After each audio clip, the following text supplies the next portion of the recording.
Hi, today we're going to talk about density. So if you want to define density, we call it the mass per unit volume. If you wanted to put that into plain English, though, you might say it's how much something weighs compared to how big it is. So if you have something that weighs a lot in a very small amount of space, then it's high density. And something could have the same mass as that very dense object, but be huge, and it might be low density. A small piece of styrofoam has a low density. A piece of styrofoam the size of a football field has a low density, but it might actually be too heavy for you to pick up. Fun fact, the sun's core is very dense. If you took a teaspoon of the sun's core, it would weigh just as much as a normal passenger-sized automobile. That's crazy. Just a little teaspoon weighs as much as a car. Now, other parts of the sun are much less dense, and overall, the sun isn't a lot more dense than water. Okay, so density is mostly math. So first we got to set up our letters. So D is going to be density, M is going to be mass, V is going to be volume. Now you'll always be given the equation D equals M over V. That's on the front of your earth science reference tables. It means density is equal to the mass over the volume of an object. You're going to have to rearrange this equation on occasion. You're going to have to use it differently. Let's say you're given the volume and the density and you need to find the mass. So how could we get M all by itself? If you're good at algebra, this is going to be super easy. If you're terrible at algebra, you might want to just memorize the three equations. We're going to do it algebraic. I want to get M all by itself. One of the things I could do is multiply both sides of the equation by volume. I can do anything I want to one side of the equation as long as I do it to the other side of the equation. I could drive a car over it. As long as I do it to the other side of the equation, it's fine. I could multiply it by a Google. As long as I do it to both sides, it doesn't matter. I can do whatever I want that's going to help me as long as I do it to the other side of the equation. So how does multiplying both sides of the equation by V help me?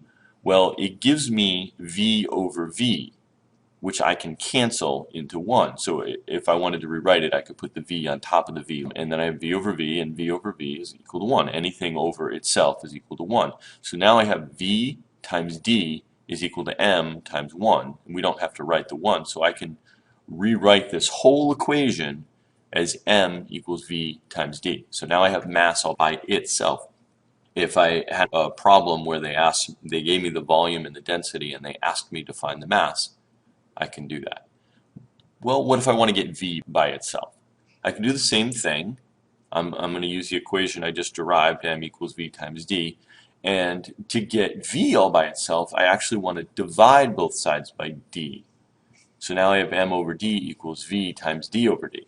D over D, just like V over V, can cancel into 1. So I cancel those out, and I got V times 1. So volume is equal to mass over density. Now I have all three equations. You can learn these algebraically, or you can memorize the three different equations. Let's do some sample problems. So let's say I asked you to find the density of a piece of metal that had a mass of 4 grams, a volume of 1 cubic centimeter. First, I want you to write the equation. So the equation is D equals M over V, because I've asked you to determine the density. Then I want you to write the substitution. So we're going to substitute in 4 grams for the mass. We're going to substitute in 1 cubic centimeter for the volume. And you can either use a calculator or do this in your head. You're going to get 4 divided by 1 is 4. And please make sure you write units. In this case, the units are grams per centimeter cubed. How about another problem? So if I asked you to find the density of wood that had a mass of 10 grams and a volume of 15 cubic centimeters. The equation is D equals M over V. The substitution is D equals 10 grams over 15 cubic centimeters. And for an answer, I'm going to ask you to put the answer into the quiz that I put at the very end of this. Another sample problem. Let's say I ask you to find the mass of an object, and I give you a volume of 10 cubic centimeters and a density of 0.5 grams per cubic centimeter. Write the equation. Well, which equation do I choose? I choose the one that starts with M equals. So M equals volume times density. My substitution is going to be V, it's going to be 10 cubic centimeters. For D, it's going to be 0.5 grams per cubic centimeter. And then again, calculator, or do it in your head. 10 times 0.5 is the same as 10 divided by 2. So that's 5 grams. Let's do sample problem number 3. Find the volume of a block of wood that has a mass of 40 grams and the same density as the wood in question number 2. V equals m over d because you need to find the volume. The substitution, I'm going to ask you to put that into the quiz at the end of this, and the answer in the quiz at the end of this. That's all I've got for you today. If you have any questions, write them down on the side of your paper, and we will go over this in class next time. Thank you.